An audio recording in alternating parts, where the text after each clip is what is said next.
आमचं नवीन साहेब आलं तर म्हणाले ह्याला कंपनीच्या गेटवरती म्हटलं सर कुठतरी फिरून येऊया. मग केला प्लॅन, काय निघालो प्रो सर्कलला लांब नमस्कार करून निघालो पुढं. असा जो महाराष्ट्रात प्रत्येक ठिकाणी झाला पाहिजे. कशी आहे महाराजांची मूर्ती, देश धर्म दोन्हीचं दर्शन झालं, पुढं निघालो. चालू करून बघू का काय आमचं साहेब फोनवर कोणावरती बोलत होतं, पण मला बघून लागलं. मला वाटतं घरचा फोन असेल बहुतेक. जाऊ कसं आहे वातावरण, एकदम हॅपनिंग बाहेर आहे की नाही, एक नंबर वातावरण झालेलं आहे. कसं आहे समुद्र, समुद्र नव्हं, उजनी डॅम आहे. खतरनाक विषय एकदम. गाडी बसली होती रुसून, पण तिला म्हटलं बेटर लक नेक्स्ट टाइम.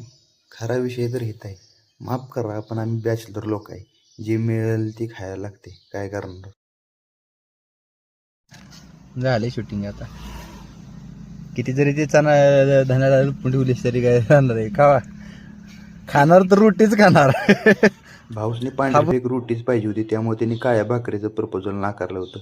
मग काय रोटी पण तयार झाली. दणकून ताव मारल्यानंतर मी निघालो आपल्या घरी.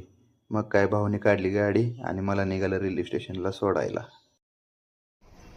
कसा आहे बसचा डबा, एकदम खचाखच भरलाय. हा, बसचा नव्हं, रेल्वेचा डबा आहे. कसा आहे पब्लिक. बाहेरचं वातावरण एकदम हॅपनिंग झालं होतं. पाऊस पण वरनं कच्चून धार मारत होता. आलो पुणा स्टेशनला. भारत सरकारचा धन्यवाद मानून निघालो आपल्या बसस्टॉपकडं. फिरून फिरून तोंड पूर्ण काळ्या झारा झाले.